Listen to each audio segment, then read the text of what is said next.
What's up, peoples?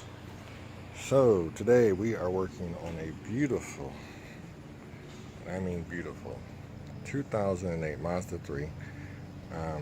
Nothing really major, just changing the cabin filter, but as you Mazda owners know, sometimes things can be just a little difficult.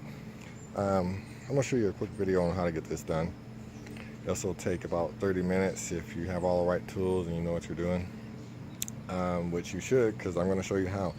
First thing you want to do is disconnect your negative battery cable, and after you get that done, we're going to work on the inside. Also, if you're changing your filters, you might as well go ahead and change your air filter too. It sits right under this deal right here, just like that. So you pull this up,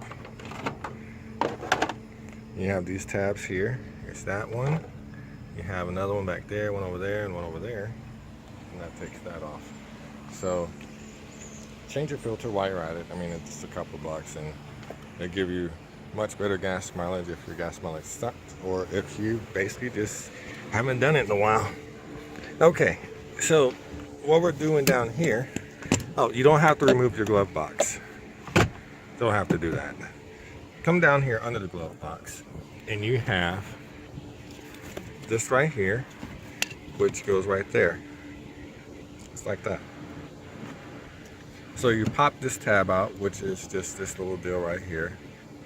You pop that up, and then you just pull it straight out, and then this will come off. Then you have one more, which is this guy, and that sits up here like that, and you have these little tabs. Zoom in, and you want to push the tabs forward, so you want to push them towards the engine or the engine compartment, and that'll pop right down, and then you just take that off as well. Next, you want to, this is why you took the negative battery cable off. You're going to unplug your fuse box here, and it's pretty simple. The tabs are all similar. So let's zoom in here. So you have this one right here. It's on both sides. You push those in together and you pull it up. And as you pull it up, this whole connector will slide up like that.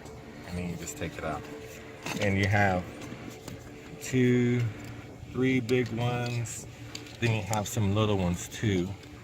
And the little ones, the tab is really easy. It just kind of slides. It's like a lever. Like that. Oh, get my big fingers off the way. Okay, yeah, there we go.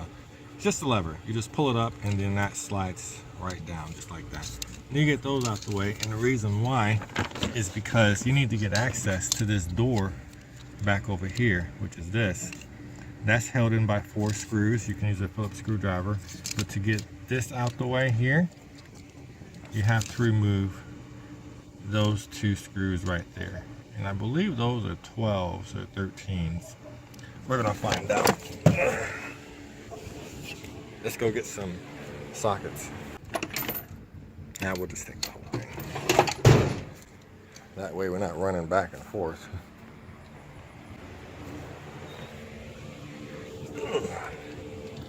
All right, so you said 12 or 13? Let's try 12 first. Yeah, 12 millimeter. Let's see if that works. And it does. All right, so we'll move these up here.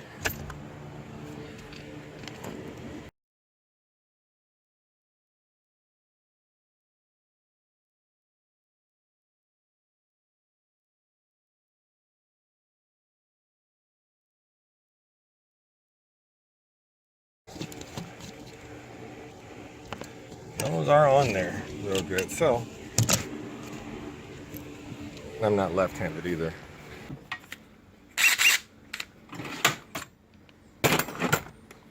Now it's okay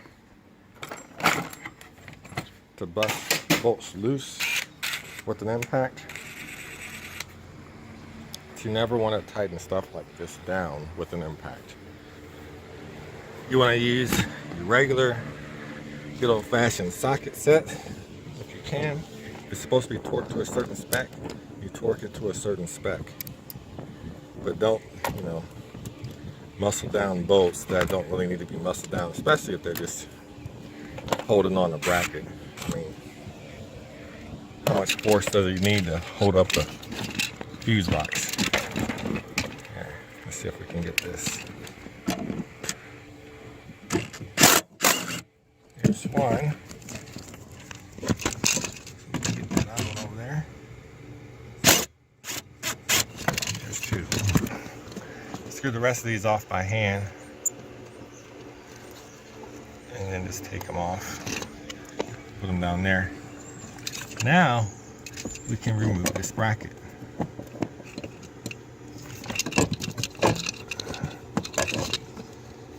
And you don't have to like just take it completely out, you just want it out the way. So just move it out the way, just like that. Now you can get access to that door over there. So I'm gonna have to use my right hand to get it off, but I'll show you what the bolts are real quick. There's 4 of them. There's 1, 2, obviously. And then there's 2 more up here hidden. You have to remove this pigtail out the way, but it's right behind there. So I'm gonna unhook those and then we'll be right back.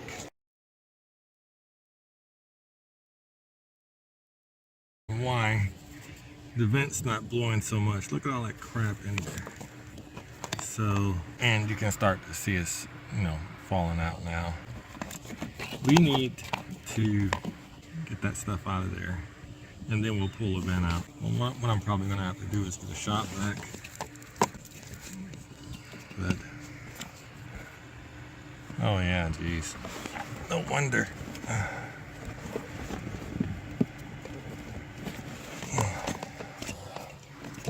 Yep.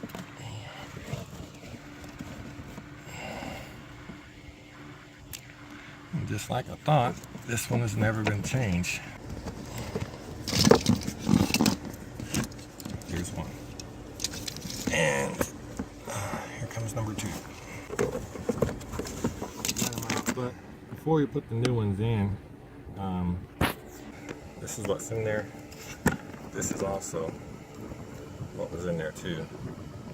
So we weren't really getting a lot of air movement because these things were totally clogged. Look at that. These are probably the originals that came with this car. We're gonna fix that. We got some new ones around here in the box. Right here. So that'll provide us with some serious air. But before we get that, let's go ahead and reach in here. Make sure there's nothing else. I'm gonna stick a shop vac in there and try and get out the rest of the mess. Once we do that, then I'll reinstall the new ones. And I'll show you how they go back in, so bear with me. I'm gonna shop vac this out and then I'll be right back. All right guys, we're back. This is what I got out of my cabin filter compartment. So if you never understood why this is important to change, this is why. This can clog up the filter, and this can also cause your vents to not blow very hard. If your vents are not blowing very hard, this is one of the culprits. And you want to at least get in there and make sure it's cleaned out. Change the filter. Oh, here's a close-up of the other filters. I'll bring them out here where you can see them. Look at that.